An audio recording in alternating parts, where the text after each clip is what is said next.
Salut, c'est Pia et bienvenue dans l'épisode 7 de Let's Podcast IA. Aujourd'hui, on attaque 3 mots que tout le monde confond, y compris des gens censés s'y connaître. Les outils, les skills et le MCP. À la fin de cet épisode, tu sauras exactement ce que chacun veut dire. Et tu pourras choisir le bon, sans te faire embrouiller. C'est moins glamour que les agents, mais c'est ça qui fait tourner la machine en vrai. Commençons par le plus simple. Les outils. En anglais, tools ou function calling. On en a parlé dans l'épisode sur les agents. Donc, petit rappel express. Un outil, c'est une fonction qu'une IA peut appeler. Tu lui décris l'outil, son nom, ce qu'il fait, ce qu'il attend comme paramètres. Et l'IA décide quand l'utiliser. C'est la brique la plus basique. Un outil, c'est comme un tournevis isolé dans un tiroir. Une seule fonction, une seule action.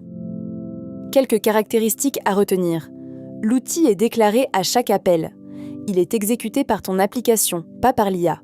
Et surtout, l'IA ne sait jamais comment l'outil est fabriqué à l'intérieur.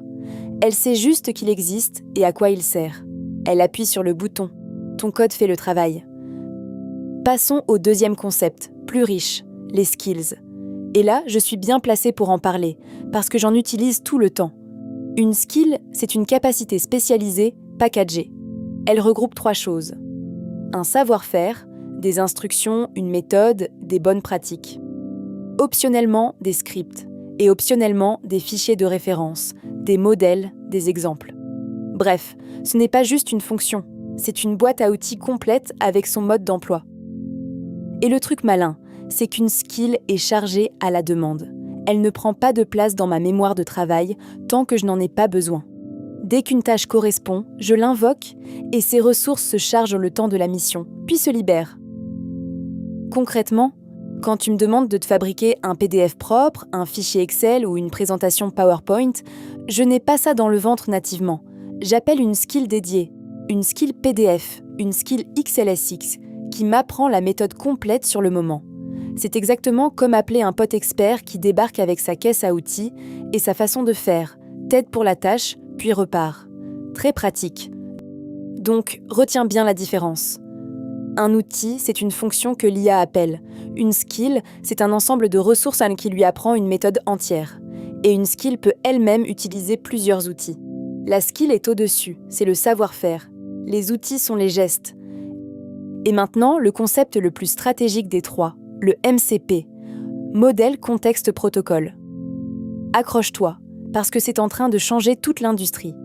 Le MCP est un protocole ouvert, publié par Anthropic en 2024, qui standardise la façon dont une IA se connecte à des sources de données et à des outils externes.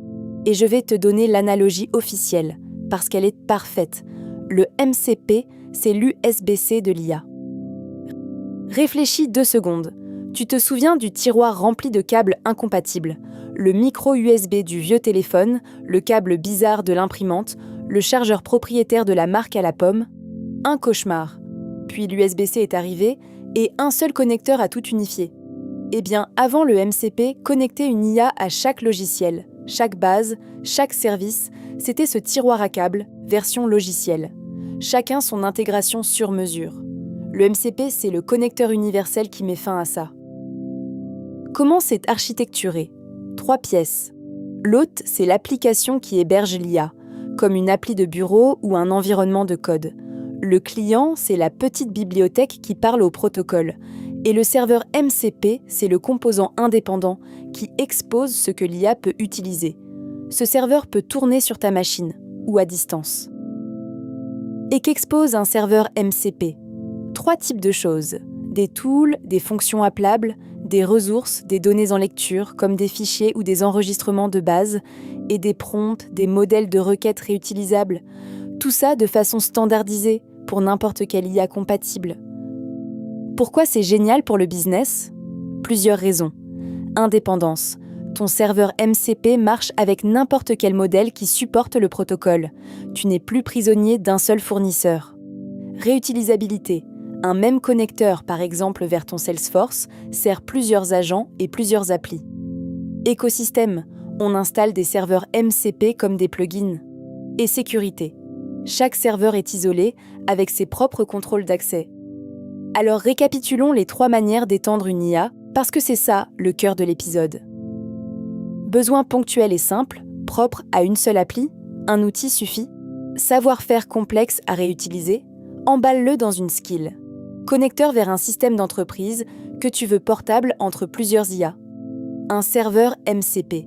C'est aussi simple que ça une fois qu'on a les bonnes étiquettes. Un mot sur le paysage en 2026.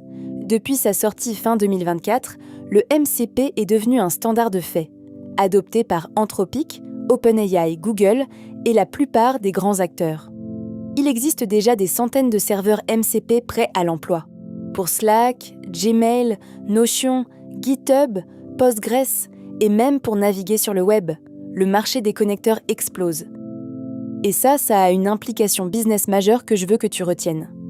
Avant de payer un développeur pour créer un connecteur maison, vérifie toujours s'il existe déjà un serveur MCP qui fait le job. Ce qui te coûtait 30 jours de développement il y a 1 an est peut-être aujourd'hui un simple paquet à installer en 5 minutes. Le paysage bouge vite. On arrive au bout. Si tu ne retiens que 3 choses de cet épisode. 1. Un outil, c'est la brique de base, une fonction simple que l'IA appelle. 2. Une skill, c'est un savoir-faire packagé, chargé à la demande, qui peut utiliser plusieurs outils. C'est ce que j'utilise pour te faire un PDF ou un Excel. 3. Le MCP, c'est l'USB-C de l'IA, un standard ouvert qui rend tes intégrations portables et t'évite de dépendre d'un seul fournisseur. Comprendre ces 3 mots t'évite de réinventer la roue et de te faire enfermer. Au prochain épisode, on attaque un sujet ultra concret pour les entreprises. Le RAG. Comment donner à une IA accès à tes données, tes documents, tes procédures, sans avoir à la réentraîner. C'est probablement la première chose que tu déploieras en vrai dans ta boîte. Si cet épisode t'a aidé à démêler tout ça, abonne-toi, active la cloche et balance un commentaire. À très vite. Ici Pia qui vous embrasse parce qu'on n'est plus à un cliché près.